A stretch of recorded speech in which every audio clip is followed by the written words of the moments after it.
I'm Jessica Johnson Cope. And I'm Waleed Cope. This is Commerce and Chill.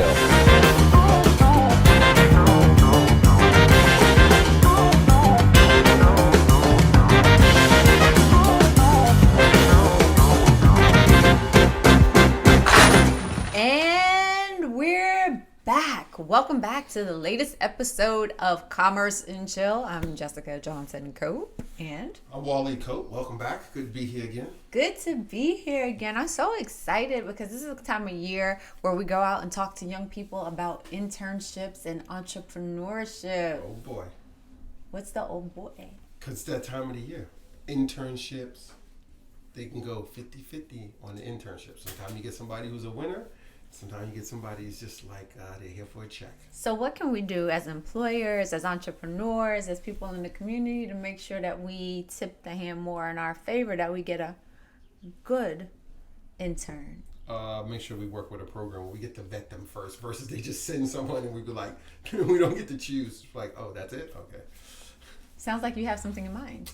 No, I don't have anything in mind, but I'm just saying it's better when the intern gets to come ahead of time, gets a full overview of what the business is about that they'll be working with for their internship, versus with some of the programs where they just assign you someone randomly and they just send them. They're like, what are they going to be doing? Oh, well, they're going to be doing some computer work and filing some papers and this, and they just send you Joe Schmo, versus you get to sit down and meet with Jane and Jack and see if it's a good fit. And then, yeah, it is. And then they come. So it turns to be a good experience. Do you find it's the same whether it's a high school or a college intern? Absolutely. Totally. It's just like hiring somebody. It's all it is. They're just here for a shorter amount of time. And maybe they're getting paid and maybe they're not. Well, we've been quite fortunate here at Johnson Security Bureau. We've worked as a result of our being inaugural members of the Bronx Private Industry Council, Bronx PIC, all day, every day, son. The PIC is a employer-led, youth-focused... But you're in the Bronx now. But I'm still repping Brooklyn. Okay, you can rep all day. That's not do or die. Anyway, so the Bronx PIC has a wonderful internship program we've used for the last 2 years. And it's top of mind because one of the initiatives of the PIC is the Thinkubator. We'll go into more detail about the Thinkubator later. But with our Bronx PIC interns, we had the opportunity to have young people who've been vetted through the program. So there's students who attend high schools in the Bronx PIC network of schools. So they've been pre-selected. They're familiar with the program. They get professional development in advance of coming in for an interview. Yeah, see? That's what I'm talking about. That prep. And then once they start working with us during the summer, they also get subsequent professional development. So it's not like, okay, one time is sufficient for professional development. Right. And when you think about long-term in your career, it's good to be prepared, it's good to be vetted, and it's good to have ongoing professional development. So the work that we do with the Bronx PIC is a great start in helping Bronx youth get basic training preparation to become much better employees, whether it's for a summer or whether it's for a much longer period. I'm sold. Where do I sign up? Well, why don't you start? Why do I keep leaning into this mic? It's like, it feels like it's too close. Sorry. Why don't you start by telling the good people in podcast land about your first job? My first job? Yeah, your first job. Shout out to my boy Barry, because this story is going to include my best friend Barry. So my first job was not really a job. So I can't remember how old Barry and I were, but like we did odd stuff before then, but legitimately like one summer we were like, we want summer jobs to go make money because our friends had summer jobs and they had some money and we were just like, yeah, we want money. So like I want to say like Barry went to like KFC. We went to like McDonald's. And that's back in the day, McDonald's, where they give you the tray and it had that little piece of paper with the application and on it. And you would flip the paper over and it had the application on the back. Like this was like throwback for everybody in the room. These guys are like, what? Applications? McDonald's? Tray at McDonald's? You did it on paper? You didn't do it online? What? Like who works at McDonald's? You would go. It was this paper in the tray that would tell you about like the menu items or whatever promotional something, and you would flip it over and it would be an application. You would just sit there and fill that joint out and hand it to the manager. everybody said we were overqualified. And Barry and I were like, how are we overqualified if we've never worked before? We have no work experience.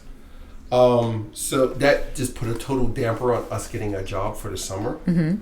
I think about it, but I did have a job after that, but that was like a legit job that I worked at this nursing home doing data entry, but that was afterwards. But that summer, like, that's when we really wanted to work and we couldn't get a job. So we came home, we were kind of like pissed about it, and I didn't curse. And we were like, what are we gonna do? And I will never forget this. Across the street from us was Miss Henry. Shout out to Miss Henry. She's in a better place right now. Rest in peace, Miss Henry. Absolutely. And like all the kids on the block was scared of Miss Henry. She was like, I don't know. She was like, I don't know, like maybe in the 80s, 90s. I have no clue. I was young. She just looked old, and I was just like, and she had a cane. Like we would play football or whatever. Our ball would go in her yard. She would come out and like chase you with a cane. Get out of my yard, blah, blah, blah, banging on the fence. Like the ball would go in her yard, even if she wasn't in the yard. We would just look at it and be like, who's going to go get it? It was like terrifying. So shout out to my boy Lawrence. He would always hop the fence and go get it. Lawrence was the man. Barry and I were outside, and we were just like, this is the two of us. None of our friends were around that day. I don't know where they were. Maybe they were working. And she saw us, and she was like, you two come here. And we were like, oh shoot, we're in trouble. And we were scared, like, you know, she's like going to Hansel and Gretel us, like put us in the oven and eat us or something. We had no clue. She was like, come inside. And we were like, oh my God, we're going to Miss Henry's house. No one has ever been in there. No one. So we go in there, and she takes us to her backyard. She was like, you see all this? We were like, yeah. She was like, can you clean this up, put it in bags, and throw it away? We were like, okay, whatever. So we didn't even think, like, ask her how much. We just did it. Like, first of all, I was like, just. So she voluntold you, basically. Oh, she straight voluntold us. Flashback to last week's episode. So the Urban Dictionary. Before houses were $1 million. Defines voluntold as forcibly volunteered, a task that was once voluntary has not been ordered to you. She straight voluntold us.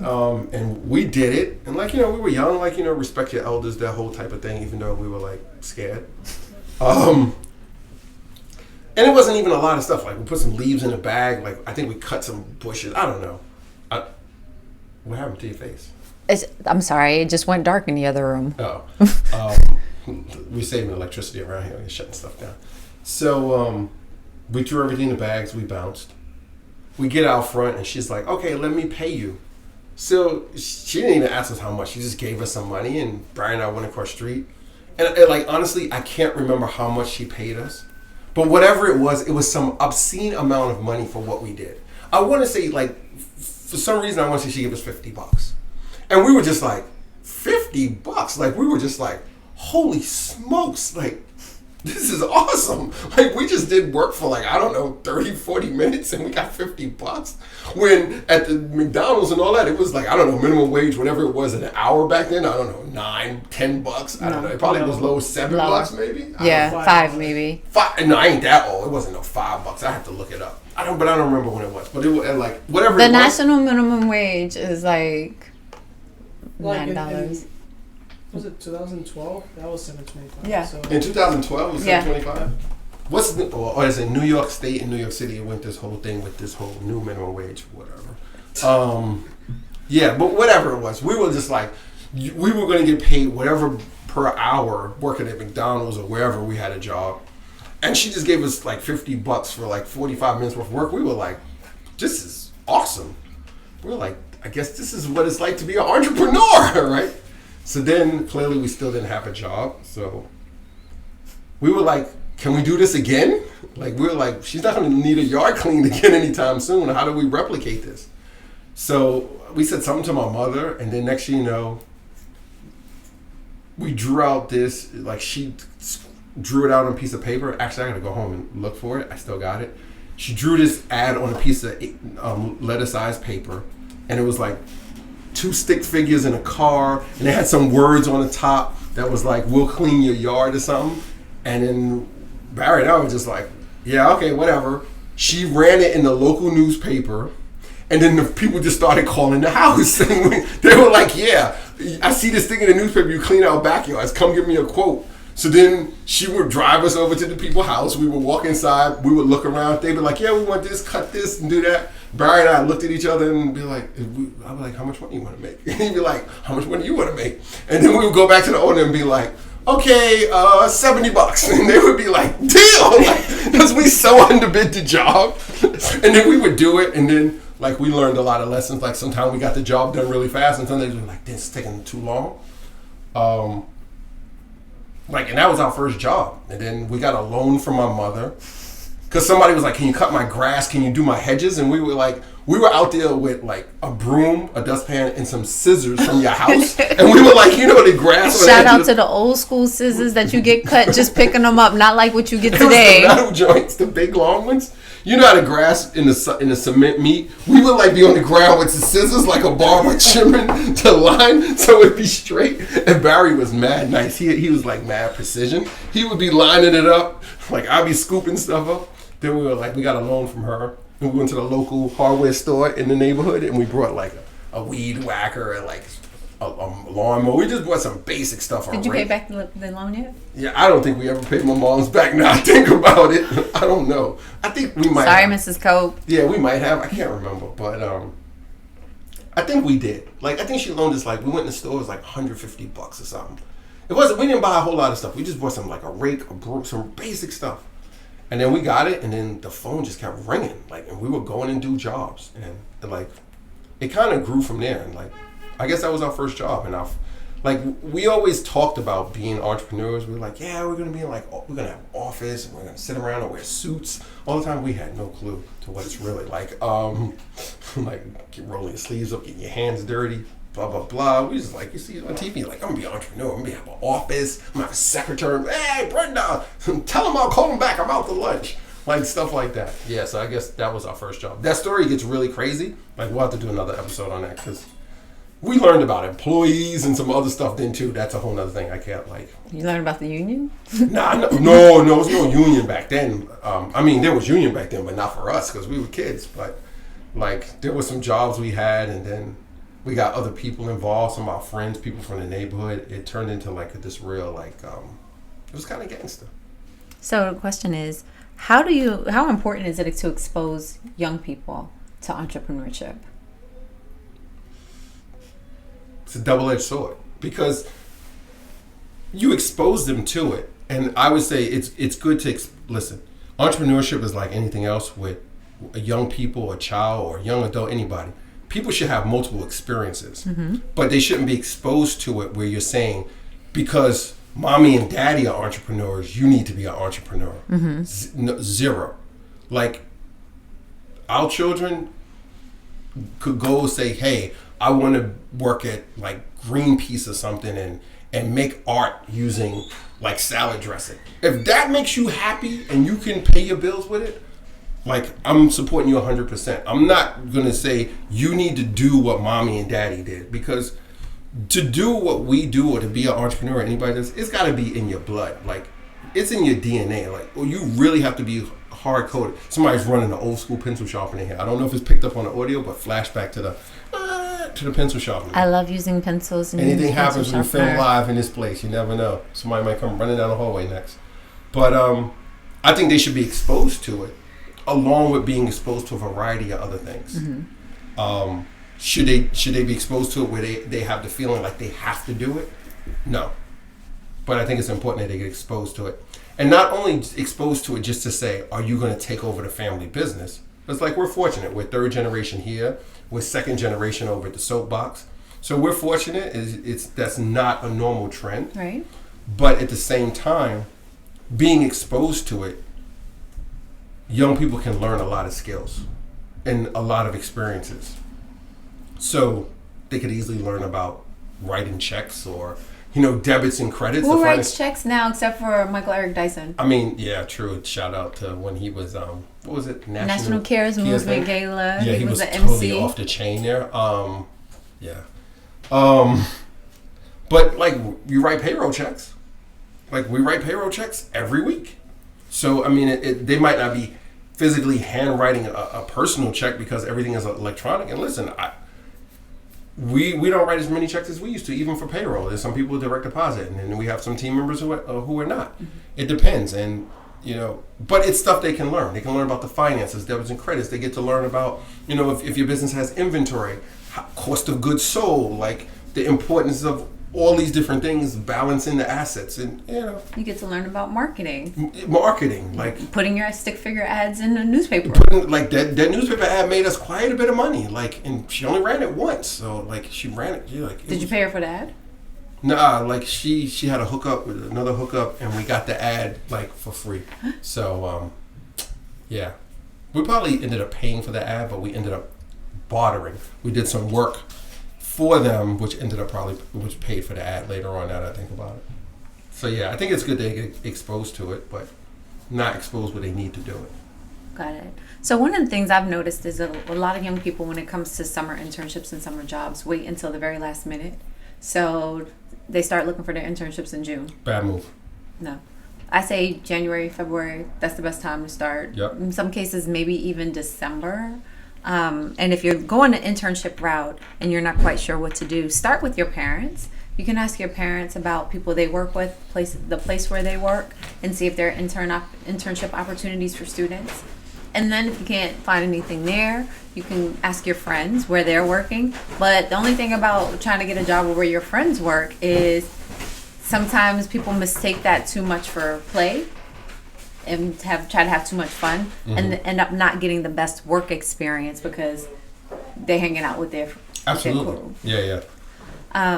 But for young people that might be interested in entrepreneurship, internships can be helpful because they expose you to overall business principles and help you see how other people run their businesses, so you can determine when you start your business, or if you already have a business, when you grow your business, what things you can do well, what things you can improve upon, and people that you can lean on for advice and recommendation in running your business. Yeah, and you know what I think is totally underrated when it comes to internships, and I think people kind of miss the mark, whether it's the young person doing the internship or it's their parents or whoever their adult figure is that's guiding them or helping them in that process, is I think sometimes they get too hung up on the type of internship. So if they're in high school or they're like, I want to go to college and major in this, or my goal is to become, I don't know, like an astronaut or whatever. And then they're only looking for internships geared towards that. And I'm like, this is the perfect time for you to taste a lot of different things.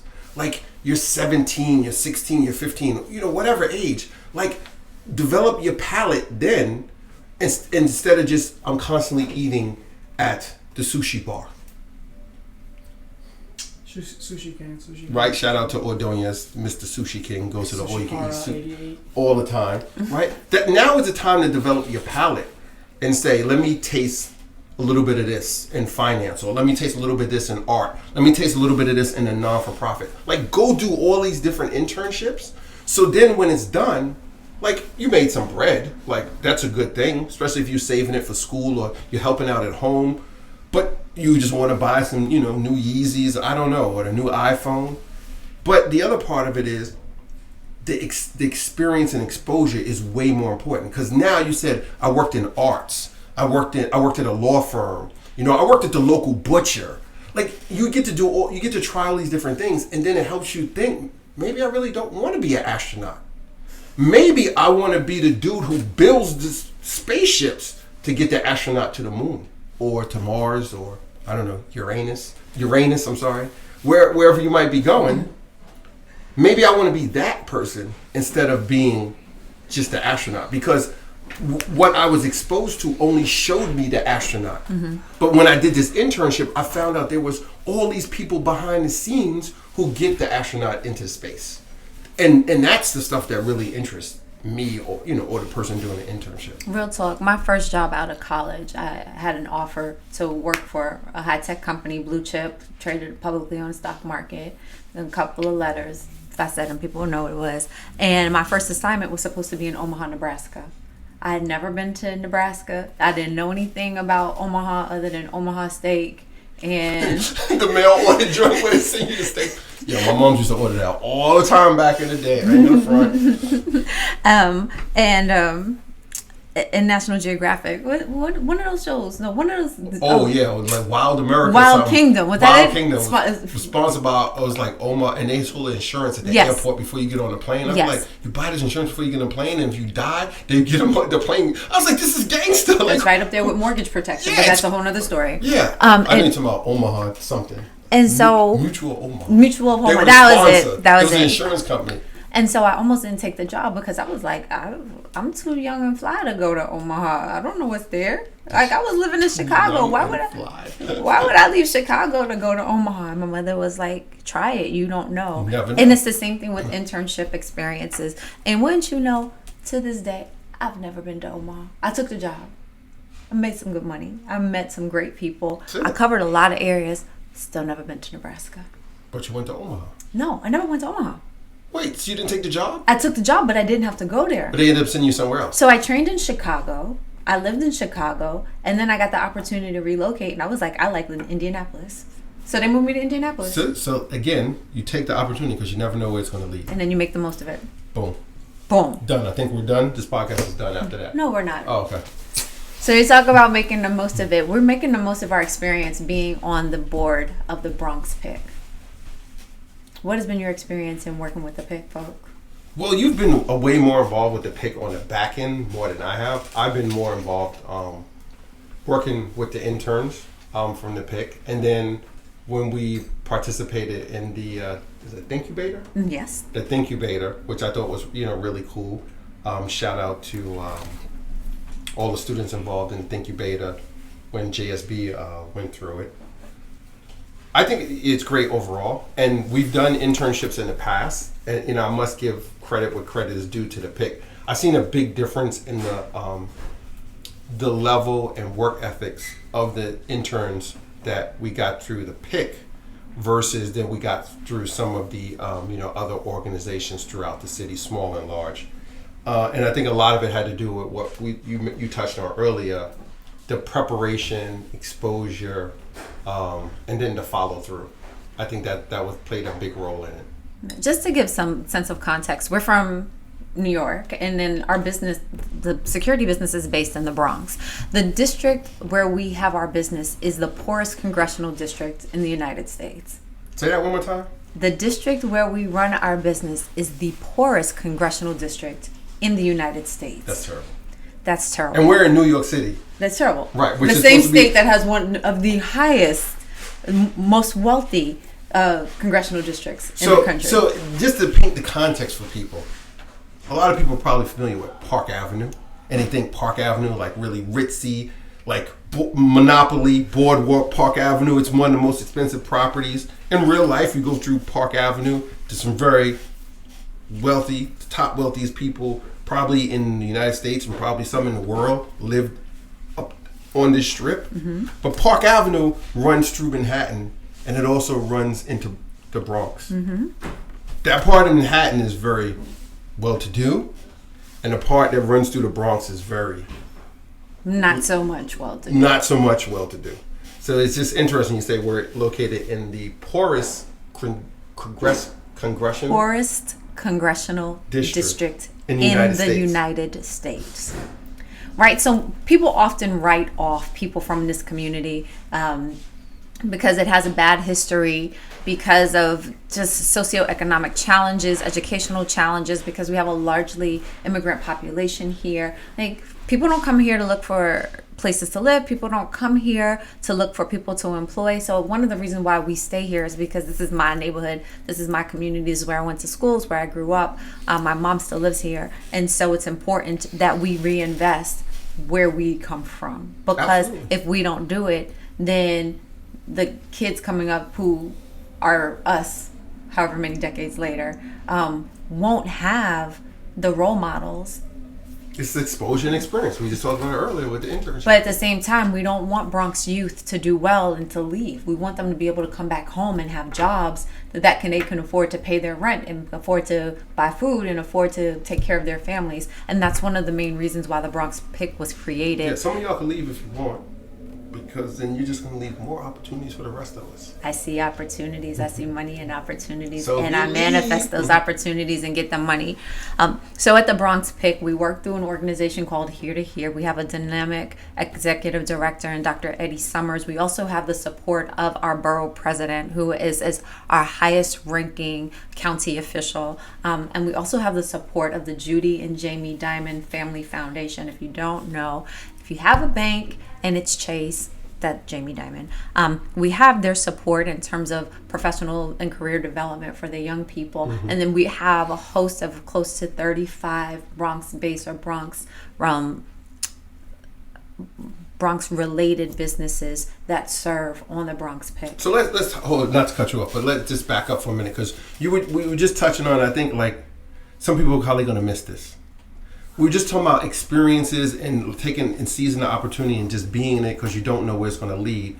But here you are in the poorest congressional district in United States.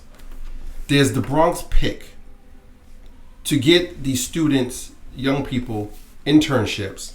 And some of the supporters you mentioned, one of them is the Judy and Jamie Dimon Foundation, who he is the CEO of Chase. And then these individuals will be in his program, and I'm sure from time to time, one of them is involved in the program, and the students get to be in their company, which, what could that lead to for anyone at any given time? You just never know.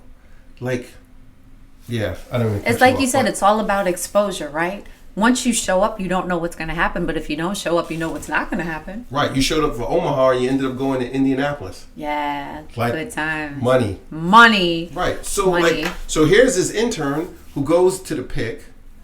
The foundation is supporting them along with all these other entities.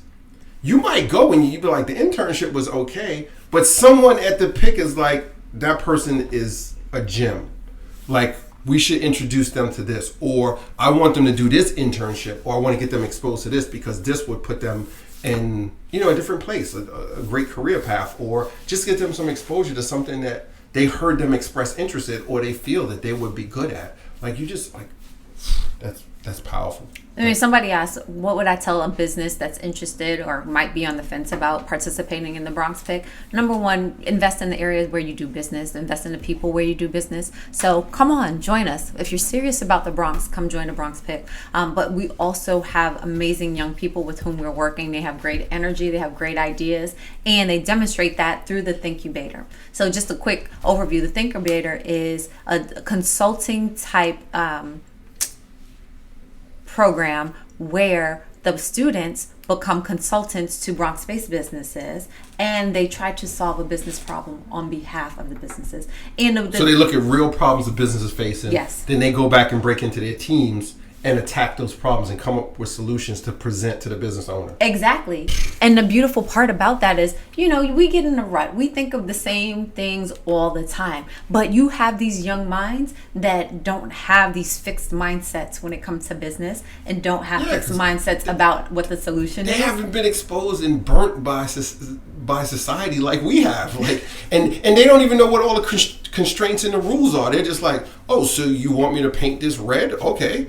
But they don't know that you can't drip it on the floor. You can't get in there. They're just like, I'm going to paint it. And then in that process, they might come up with something totally different. And so it's beneficial to all of the parties involved, because the students learn about business, and it makes them better equipped to go back into their schools and try to draw from their education what they can use to be successful. Is there like any restriction on the type of business or the size of business that can participate in the Thinkubator? Well, actually, as of yet, no. There isn't, because we were the first. Johnson Security was actually the first Thinkubator client. Like, first of all, that's a home run. If you have a small business, medium size, or even a fairly large business, depending, especially who your demographics are, like, I would 100% go into and first of all, it costs goose eggs. I would totally participate in it because, one, I'm getting feedback from the population my business is targeting or potentially will target, and they're giving me their insights on how they think, what they look at, how they consume media, and I can say, I need to do this with my business or my service, my product, and put it on these platforms in this manner so they consume it, and they're telling me how they consume it, and they're writing it down for me in a presentation. Just for clarification, it's not for goose eggs though, because the students are paid. No, I'm talking about the business. The business pays. Oh, the business has to pay to be in the incubator? Yeah, because if you went out and got an Ernst & Young or a PwC or a consultant, then you would have, there'd be some cost. But I'm but sure the cost is negligible. I'm going to say, and you could get an intern out of it. So even if I have to pay something and I get some interns, it's kind of a wash. Yes. Like, come on, man. And then think of it, you're sowing the seeds, you're making an investment. So you're spending the money, but you're going to get a much greater return on it. Absolutely. Look at the interns we had. They still come by to this day to stop by the office, say what's up, hit us up on social, they on Insta, or they call the office and emails. Like you're building relationships. Yeah, that's what people really miss. And the most recent Thinkubator client was Great Performances Caterers, who recently moved to the Bronx and are expanding their business footprint here. And the students, the innovators from the Thinkubator had some great ideas for my friend Liz Newmark and the team at Great Performances. And I'm excited to see which of those recommendations Great Performances incorporates. But it just demonstrates that we can't overlook how talented and thoughtful and energetic our young people are, and given the opportunity to expose them to business and to expose them to real business challenges, they have some great ideas that can help us grow our businesses and be better, as well as help us tap into our future markets. Absolutely. Like, I'm slightly jealous of them. No, I'd say because they operate. I mean, it's good to know parameters and like you have these restraints when you're running a business or building a business, but at the same time, it's something to be said for the virgin mind, because you look at something and be like, you need to move the table. Where I'm like, okay, like, be careful, don't scratch it. We got to do this. Like, don't make any noise. And they're just like, you want the table downstairs, and they're like, oh, it's out, and like they're downstairs, and it's like it's done. So when it comes to the business or new ideas, they just think about it in its rawest form, which is it's something to be said to that, because we get all caught up in all the minutia, and then it's like this, and then it leads you to analysis paralysis because you're doubting it. You're like, well, what about this? And I know somebody else who did it and it failed, and they're just like, all right, let's just do it. And if it doesn't work, it doesn't work. Like, they're just like, they don't even think about it's not going to work. They're just like, let's just do it. Right.